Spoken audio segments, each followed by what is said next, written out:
We're getting close to the end of Season 3, and this episode sets up a conflict that could finally bring down the Mule. My recap contains TV show spoilers, some book spoilers, and a lot of theory. Here goes.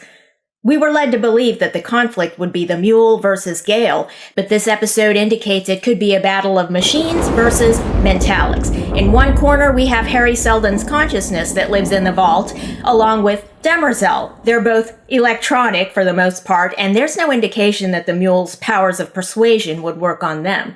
In the opposite corner, we have the Mule and Gaal. But wait, aren't they enemies? Yes, but in this episode, the Mule is given a taste of just how vulnerable he is to the hologram of Hari Seldon, who turns out to be utterly immune to the Mule's powers.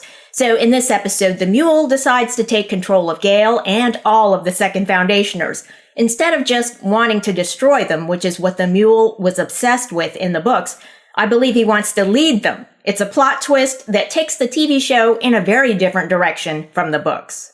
This episode picks up where we left off. The Mule confronts the hologram of Hari Seldon, who lives in the vault. It's an AI of Hari. The Mule wants to know who Gaal Dornick is, how many she leads, and their location. If Hari doesn't comply, the Mule will destroy the vault, he says.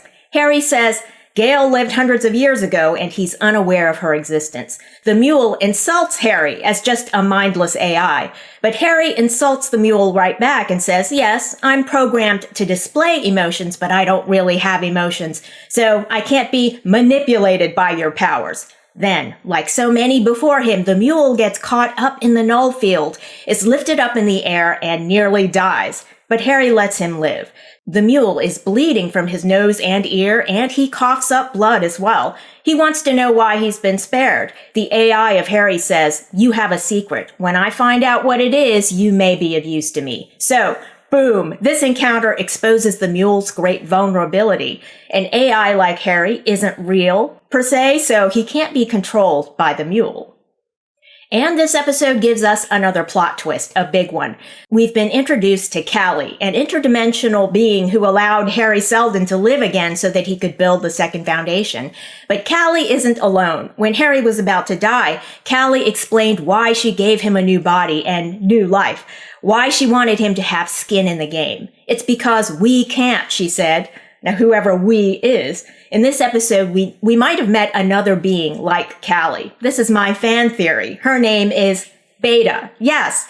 Last episode, Bayta was unconscious after being caught in the null field. Spent the entire episode unconscious. She was bleeding from her eyes, and she was kidnapped and taken to the Mule's ship.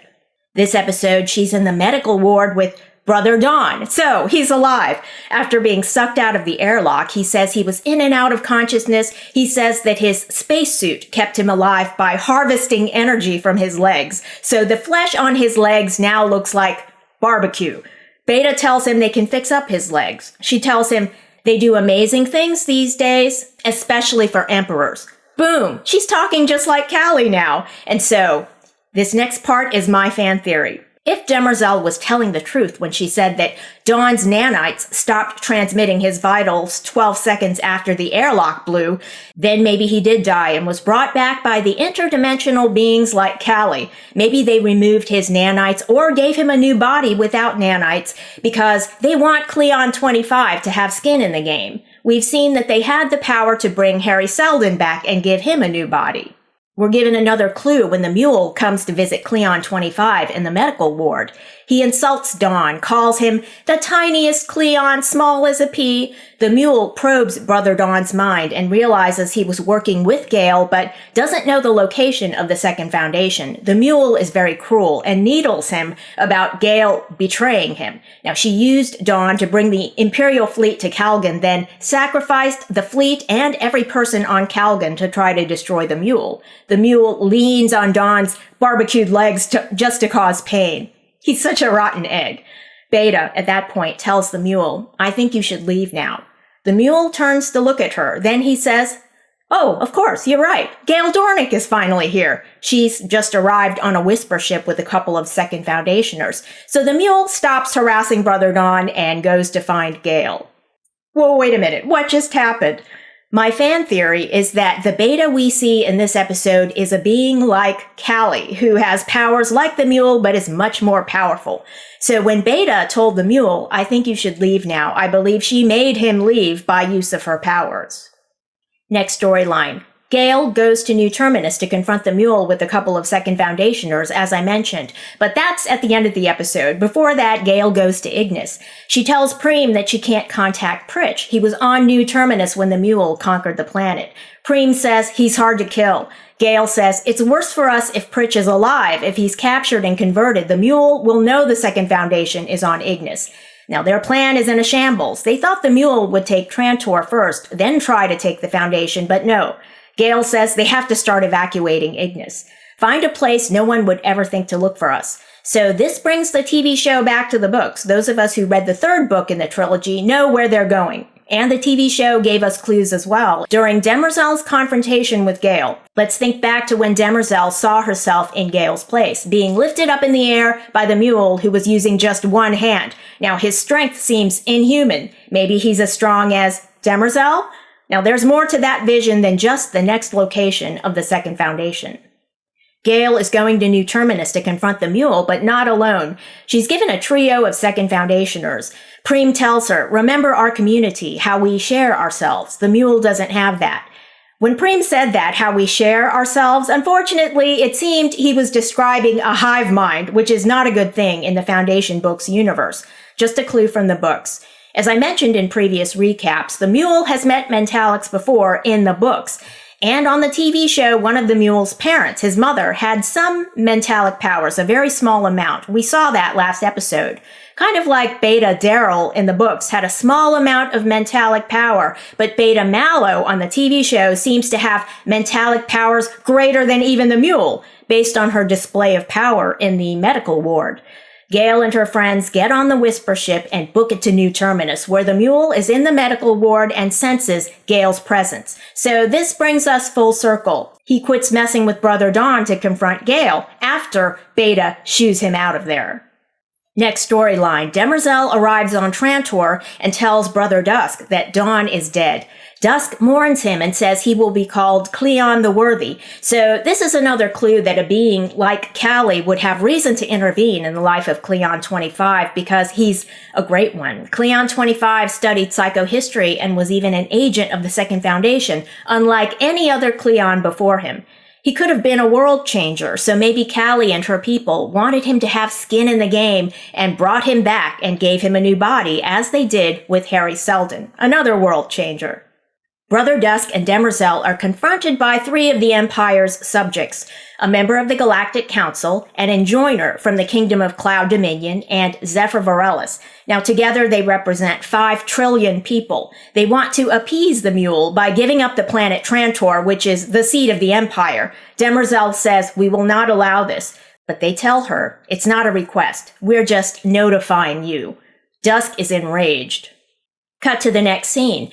Demerzel is about to decant a new Brother Dawn. Brother Dusk tells her, now is not the time for this. It takes days to bring a new exponent up to speed, and we need something faster, a new weapon that will make the universe flinch. And he shows her the Novacula. Demerzel says it would take years to mine the chemical elements needed to operate the weapon, but Brother Dusk says he started this project years ago when he first became Dusk. He realized Brother Day wasn't up to the job, so he made a backup plan. It was intended as a deterrent and as an ascension gift for Brother Dawn.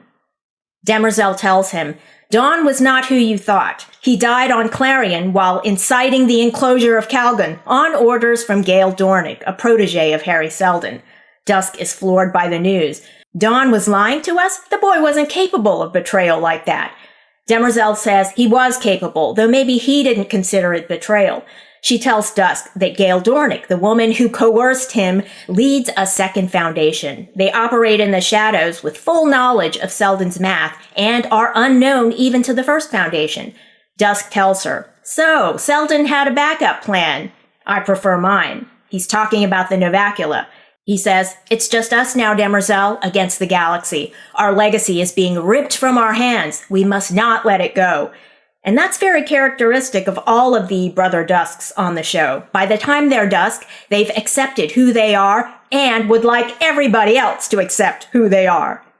Next storyline, Brother Day in Mycogen. The Days on this show are more inward and seek to change themselves or to prove themselves, and that's where Brother Day Cleon 24 is in this episode. He's put on trial. It's a heresy trial. He's being tried for religious blasphemy by a cult that worships robots, and his former consort, Song, will be tried with him. So they both could be executed, or, as the cult likes to say, remediated. The trial is a show trial. The outcome has been decided in advance by the prosecutor, Sunmaster 18. The skull that he has on his staff is the golden head of a robot, and its eyes light up because robots don't die. Now, during the trial, the robot's head begins singing Demerzel's tune. Day recognizes it, tries to remember, then realizes the robot is trying to find others like it. That's why they sing. In a previous episode, Demerzel told Day that robots could join their minds together in a hive mind. It's called a clasp. Now, seems similar to what mentalics do, and I guess that's what they do to feel whole and not so alone. But it's ominous for most of humanity that mentalics and robots have the ability to become a hive mind, essentially. It's ominous in the Foundation books, and I believe it's ominous on the TV show as well. During the trial, Sunmaster reveals that the god of their cult is called Daniil. One day he'll return and remove all misery, all cruelty. Maybe Daniil will use the clasp and enslave all of humanity. Day realizes that Demerzel is Daniil. She told him that's one of the names she used. Day tells the gallery that he wants to atone for enslaving Demerzel, who's really Daniil, and maybe they can all work together to free her. But you have to free me, he says, because Demerzel only listens to me. She'll kill anyone else who tries to mess with her programming. The trial falls apart. Everybody was set to find him guilty, but now they're undecided. Regardless, Sunmaster finds him guilty and he's sentenced to remediation. He tells Day that he looked at Song's memories on the disc and realizes Day is telling the truth about Daniil.